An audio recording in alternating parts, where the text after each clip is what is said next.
এখন আমরা মাথা মাসাজ করব। দেখুন মাথা মাসাজটা অনেকেই করতে পারে না, নারী পুরুষ আসলে উভয়ের জন্য সমান। এই যে আমরা এরকম পানি নিয়ে আঙ্গুলের এই সাইডটা দিয়ে আমরা এরকম ধরে এই যে পিছনের দিকে টান দিব। দেখুন এরকম করে টান দিব, এরপর আমরা আর একবার সামনে নিয়ে আসবো এরকম। আসসালামু আলাইকুম প্রিয় দর্শক শ্রোতা, আজকে আমরা প্র্যাকটিক্যালে অজু করে দেখাবো। অজু করার সহি নিয়ম, সঠিক নিয়ম আজকের ভিডিওতে আপনি শিখে নিতে পারবেন ইনশাআল্লাহ। আমরা সম্পূর্ণ অজুটা প্র্যাকটিক্যালি করে এরপর আপনাদেরকে দেখাবো। তো আজকের ভিডিওটা খুবই গুরুত্বপূর্ণ, কেউ মিস করিয়েন না। সবাই ভিডিওটা প্রথম থেকে শেষ পর্যন্ত দেখুন, কারণ নামাজের আগে আমাদের জন্য অজুটা খুবই গুরুত্বপূর্ণ। অজু ছাড়া নামাজ হবে না। আমরা অনেকেই অজু করি কিন্তু সহি শুদ্ধ অজু হয় না বা সঠিক নিয়মের অজু আমরা করতে পারি না। তো আজকের ভিডিওটা দেখার পর আপনি সহি শুদ্ধ অজু অতি সহজেই শিখে নিতে পারবেন। তো প্রথমে আমাদের অজুর আগে বিসমিল্লাহ বলতে হবে। বিসমিল্লাহ বলে অজু করা শুরু করতে হবে। আর অজুর অনেক দোয়া বা নিয়াত আছে, যেমন একটা নিয়াত আছে আপনারা বিভিন্ন দোয়ায়ের বইতে বা নামাজ শিক্ষা বইতে পেয়ে থাকবেন, যে নাওয়াইতুন আতাজুমা লিইলাফিল হাদাইসি লিসসালাতি ওয়া তাকাররুবা ইলাল্লাহি তাআলা। এই দোয়া যদি আপনারা পারেন তাহলে পড়তে পারেন। তবে এটা যে পড়তে হবে, না পারলে অজু হবে না এরকম কোনো কথা নেই। পারলে পড়তে পারেন, তবে এটা সহিহ হাদিস দ্বারা প্রমাণিত নয়। তবে সহিহ হাদিস দ্বারা প্রমাণিত শুধুমাত্র অজুর আগে বিসমিল্লাহ বলতে হবে। অজুর আগে আমাদের অবশ্যই মেসওয়াক করতে হবে। আমাদের বিশ্বনবী সাল্লাল্লাহু আলাইহি সাল্লাম মেসওয়াককে খুব গুরুত্ব দিয়েছে। এমনকি তিনি বলেছে, আমার উম্মতির যদি কষ্ট না হতো তাহলে আমি মেসওয়াককে প্রতি অজুর আগে করাকে বাধ্যতামূলক করে দিতাম আল্লাহর কাছে বলে। তো সেই ক্ষেত্রে আমরা বুঝতে পারতেছি মেসওয়াকের অনেক গুরুত্ব, এবং বিশ্বনবীর জীবনের সর্বশেষ আমলটাও ছিল কিন্তু মেসওয়াক। তো অজুর আগে অবশ্যই মেসওয়াক করার চেষ্টা করবে। আর মেসওয়াকের সুন্নাতটা হলো আপনার এই যে কনিষ্ঠ আঙ্গুলের বরাবর মেসওয়াকটা মোটা হতে হবে, এবং 1 বিঘা আপনার মেসওয়াকটা লম্বা হতে হবে। এবং আপনি অজুর আগে ডান দিক থেকে দাঁতের তারপর আপনি শুরু করবেন। আমি একটু মেসওয়াক করে দেখাচ্ছি। ডান দিক থেকে আপনি করে নেবেন সুন্দর করে মেসওয়াকটা, এরকম আপনারা সুন্দর করে অজুর আগে অবশ্যই মেসওয়াকটা করে নেবেন।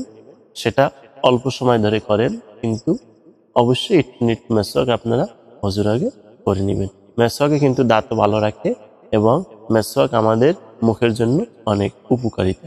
তো আমি আপনাদেরকে দেখালাম, তবে আপনারা সুন্দর করে নেবেন। তো চলুন আমরা সরাসরি এখন অজু। প্রিয় দর্শক, খুব লক্ষ্য করুন, প্রথমে আমরা বিসমিল্লাহ বলে আমরা 2 হাতের কবজি সহকারে 3 বার ধুয়ে নিব। লক্ষ্য রাখতে হবে যাতে এখানে কোনোভাবেই শুকনা না থাকে হাত। তো আপনার সম্পূর্ণ হাত 3 বার কবজি সহকারে ধুয়ে নিব। দেখুন আমি কিভাবে ধুচ্ছি, আপনারা লক্ষ্য করুন। এই যে দেখুন, বিসমিল্লাহির রহমানির রহিম এটা বলে আমরা এভাবে হাতটাকে সুন্দর করে এই এক হাতের আঙ্গুল অন্য হাতের আঙ্গুলের ভিতরে একদম আমরা ঢুকায় সুন্দর করে ধুয়ে নিব, কবজি পর্যন্ত 2 হাতে। একবার ধুলাম বিসমিল্লাহির রহমানির রহিম, একবার বললেই হবে। প্রথম 3 বার আপনার বলতে হবে না, একবার বলে আপনি 3 বার এরকম করে ধুয়ে নেবেন। ওকে, এরপরে আমরা মুখে পানি দিব, কুলি করব 3 বার। এটার আগে কোনো দোয়া পড়তে হবে না, শুধু শুরুতে বিসমিল্লাহ বললেই যথেষ্ট।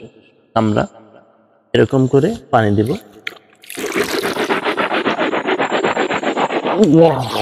অবশ্যই গড়গড়া সহকারে কুলি করতে হবে। আর খেয়াল রাখতে হবে, আপনি যদি রোজাদার হয়ে থাকেন, রোজা অবস্থায় কিন্তু গড়গড় করে কুলি করা যাবে না, তাহলে রোজা ভেঙে যাবে। তো গড়গড়া মানে কি আপনারা অবশ্যই জানেন, মানে পানি মুখে নিয়ে একটু গড়গড় করতে হবে। তো একটা কুলি আমরা করলাম, সম্পূর্ণ মুখ ভরে পানি দিতে হবে। এরপর দেখুন 2য় নাম্বার কুলি আমরা করতেছি।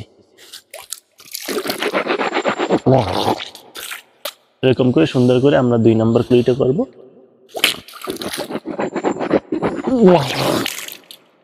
ওকে, আমাদের 3টা কুলি করা শেষ, খুব লক্ষ্য রাখবেন। এরপরে আমরা 3বার নাকে পানি দিব। মুখে পানি দেওয়ার পরে মানে কুলি করার পরে আমরা 3বার নাকে পানি দিব।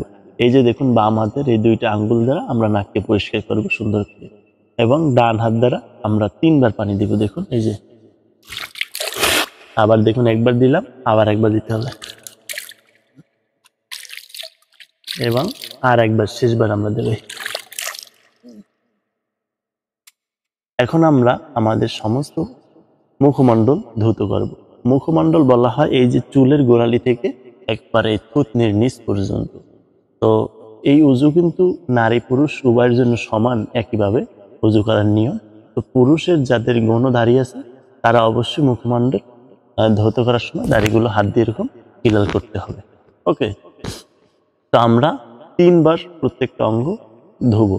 তো দেখুন আমরা এখন 3বার হাতে পানি নিয়ে ফেসটাকে ধুয়ে নিচ্ছি। আপনারা লক্ষ্য করুন, এভাবে আমরা এরকম খুব লক্ষ্য রাখতে হবে, ভালো করে ডলতে হবে যাতে একটুকু শুকনো না থাকে। 3বারের অধিক পানি না দেওয়াই ভালো। 3বারে আপনি সম্পূর্ণ মানে ভিজায় ফেলবেন, যাতে 3বারেই আপনার ওই অঙ্গটা যেন ধোয়া কমপ্লিট হয়ে যায়। দেখুন এই যে দ্বিতীয়বার ধুইলাম, সুন্দর করে ডলে তারপর আমাদের এগুলো ধুইতে হবে। এই যে আমাদের 3বার ধোয়া শেষ। দাড়ি যাদের ঘন অবশ্যই দাড়ির নিচটা এরকম হিলাল করে নিতে হবে। ওকে, এরপরে আমাদের হাত ধুইতে হবে। আগে ডান হাত, তারপর বাম হাত। এই ডান হাতের কেনু সহকারে 3বার, এবার বাম হাতের কেনু সহকারে 3বার। এই যে দেখুন এরকম করে আপনি যদি পানি নিয়ে 3বার ধোন, খুব সুন্দর করে ডলে এগুলো যাতে শুকনো না থাকে সেভাবে ভিজাই দিতে হবে। 1বার, 2বার, এই যে 3বার। ওকে, এরপরে দেখুন বাম হাতটা আমরা এভাবেই ধোবো। 1বার, লক্ষ্য রাখতে হবে যাতে শুকনো না থাকে। দেখুন এই যে আমাদের হাত 3বার ধোয়া শেষ। এখন আমরা মাথা মাসাই করব। দেখুন মাথা মাসাইটা অনেকেই করতে পারে না, নারী পুরুষ আসলে উভয়ের জন্য সমান।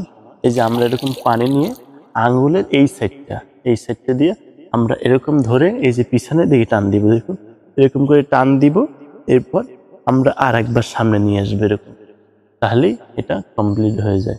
অনেকে বলে যে মাথা মাসাই করার পরে গর্দান মাসাই করতে হবে, কিন্তু না, গর্দান মাসাই করাটা সহিহ হাদিস দ্বারা প্রমাণিত না। সেক্ষেত্রে গর্দান মাসাই না করাই ভালো। আপনি এরকম করে মাথা মাসাই করে এরপরে আপনি কানটা সুন্দর করে মাসাই করে নেবেন। এই যে 2 হাতের এই যে 7 হাত আঙ্গুল কানের ছিদ্রে ঢুকাইয়া এই যে এই বৃদ্ধ আঙ্গুল দিয়ে পিছনের দিকে এরকম করে দিবেন, এবং এই ছোট আঙ্গুল দিয়ে কানের এই যে ভিতরে এই পেঁচগুলার ভিতরে সুন্দর করে আপনি ঘুরাই নেবেন। এরপর আপনি যদি হাতটা ধুয়ে ফেলান তাহলে আপনার মাথার কাজ কমপ্লিট। এখন আমাদের সর্বশেষ পাটা ধুইতে হবে। তো পাটা ধুলে আমাদের লক্ষ্য রাখতে হবে, আমরা এখানে অনেকেই ভুল করে থাকি, পা ধোয়ার সময় আমাদের মানে পা শুকনো থেকে যায়। খুব খেয়াল রাখতে হবে পা যাতে শুকনো না থাকে। আগে আমরা ডান পাটা 3বার ধুবো। দেখুন এই যে পায়ের আঙ্গুলের ফাঁকের ভিতরে আমাদের এই যে বাম হাতের ছোট্ট আঙ্গুল দিয়ে এরকম করে খিলাল করে নিতে হবে। এরকম করে খিলাল করে আমরা সুন্দর করে পাটাকে ডলে 3বার ধুয়ে নিব ডান পাটা। এরপরে আমরা সেম ভাবে বা পাটা এরকম ধুয়ে নিব। দেখুন সেম ভাবে আমরা বা পাটা ধুয়ে নেব। এই যে দেখুন এরকম বলে এরকম সুন্দর করে আপনারা বা পাটা ধুয়ে নেবেন। ওকে, তো প্রিয় দর্শক আমাদের ওযু করা শেষ। এটাই হলো ওযুর সহি তরিকা। এরপরে আমরা আকাশের দিকে তাকাইয়া এভাবে কালিমা শাহাদাতটা পড়ে নিব। আশহাদু আল্লা ইলাহা ইল্লাল্লাহু ওয়াহদাহু লা শারীকা লাহু ওয়া আশহাদু আন্না মুহাম্মাদান আবদুহু ওয়া রাসূলুহু। এই শাহাদাত আঙ্গুলটা আপনি জাগিয়েও পড়তে পারেন, আর না জাগিয়েও পড়তে পারেন। আকাশের দিক চাইতে পারেন, না চেয়েও আপনি কালিমা শাহাদাত ওযুর পরে অবশ্যই পড়ার চেষ্টা করবেন। কারণ বিশ্বনবী সাল্লাল্লাহু আলাইহি ওয়াসাল্লাম বলছে যে কেউ যদি ওযুর পরে আকাশের দিক তাকাইয়া কালিমা শাহাদাত পাঠ করে, কিয়ামতের দিন জান্নাতের 8টা দরজায় তাকে ঢাকতে থাকবে, তার যেটা খুশি সেটা দিয়ে তিনি জান্নাতে প্রবেশ করবে। সুবহানাল্লাহ। খুবই গুরুত্বপূর্ণ একটা বিষয়। আপনারা অবশ্যই পড়ার চেষ্টা করবেন ওযুর পরে কালিমা শাহাদাত। তো আজকের ভিডিওটা এই পর্যন্তই ছিল। এরকম গুরুত্বপূর্ণ সকল ভিডিও পাওয়ার জন্য আমাদের এই চ্যানেলটা অবশ্যই সাবস্ক্রাইব করে রাখুন। আর ফেসবুক পেজ থেকে দেখে থাকলে ফলো দিয়ে রাখুন। সবাই ভালো থাকুন। আল্লাহ হাফেজ।